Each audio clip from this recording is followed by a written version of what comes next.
അങ്ങനെ നമ്മൾ സച്ചി വിശ്വനാഥനെ തിരഞ്ഞിറങ്ങുകയാണ്. വിശ്വനാഥനെ തിരഞ്ഞിറങ്ങുന്ന സമയത്ത് ഒരു ഇളനീർ കടക്കാരൻ്റെ അടുത്ത് ചോദിക്കുന്നുണ്ട്, ഇവിടെ എങ്ങാനും ഒരു വിശ്വനാഥനെ അറിയുമോ എന്നൊക്കെ ചോദിക്കുന്നുണ്ട്. ആ സമയത്ത് ഇളനീർ കടക്കാരൻ പറയുന്നത് അയാളൊരു ഫ്രോഡല്ലേ, അയാളെ കാണാൻ ആരെങ്കിലും വരാണ്ടോ സ്ഥിരം എന്ന് ചോദിക്കുന്നുണ്ട്. ആ സമയത്ത് ഇളനീർ കടക്കാരൻ പറയുന്നുണ്ട്, ഒരു സിനിമാ നടനില്ലേ, ഒരു ശ്രീകാന്ത്, ഒരു സീരിയൽ നടനാണ്, അയാൾ ഇടയ്ക്കിടയ്ക്ക് വരലുണ്ട് എന്ന് അവിടുത്തെ ജോലിക്കാരൻ എന്നോട് പറഞ്ഞു എന്ന് പറയുന്നുണ്ട്. എന്തായാലും നമ്മളെ സച്ചിക്കാണെങ്കിൽ എന്തൊക്കെയോ ഒരു സംശയം തോന്നിയിട്ടുണ്ട് മനസ്സിൽ. സച്ചി എന്തായാലും വിശ്വനാഥനെ കണ്ടെത്തുമെന്ന് പറഞ്ഞിട്ട് പോകുന്നുണ്ട്. പിന്നെ കാണിക്കുന്നത് നമ്മുടെ സച്ചി കൂളിംഗ് ഗ്ലാസ്സൊക്കെ വെച്ചിട്ട് രേവതിന് മുന്നിലേക്ക് ഇറങ്ങി വരുന്നുണ്ട്.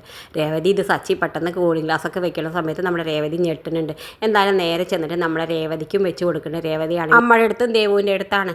എന്തായാലും രേവതിക്ക് കണ്ണടയൊക്കെ വെച്ച് കാണുന്ന സമയത്ത് നമ്മുടെ അമ്മയ്ക്കാണെങ്കിൽ വലിയ സന്തോഷമാവുന്നുണ്ട്. ദേവു ആണെങ്കിലും പറയുന്നുണ്ട്, ചേച്ചി കൊള്ളാട്ടോ എന്നൊക്കെ പറയുന്നുണ്ട്.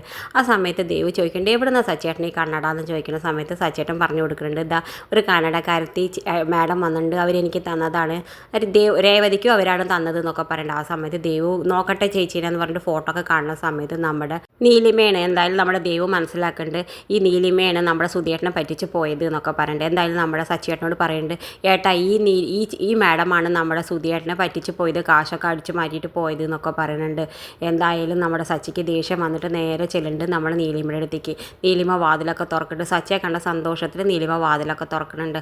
ആ സമയത്ത് നീലിമയോട് ചോദിക്കുന്നുണ്ട്, എവിടെടി ഞങ്ങളുടെ കാശ്, നീ പറ്റിച്ച് പോയില്ലേ സുധി, അത് എൻ്റെ ഏട്ടനാണെന്നൊക്കെ പറയുന്നത്. എന്തായാലും നീലിമ എല്ലാ സത്യങ്ങളും തുറന്ന് പറയുന്നുണ്ട്. ഇത് കാണിച്ചുകൊണ്ടാണ് ഇന്നത്തെ പ്രൊമോ അവസാനിക്കുന്നത്.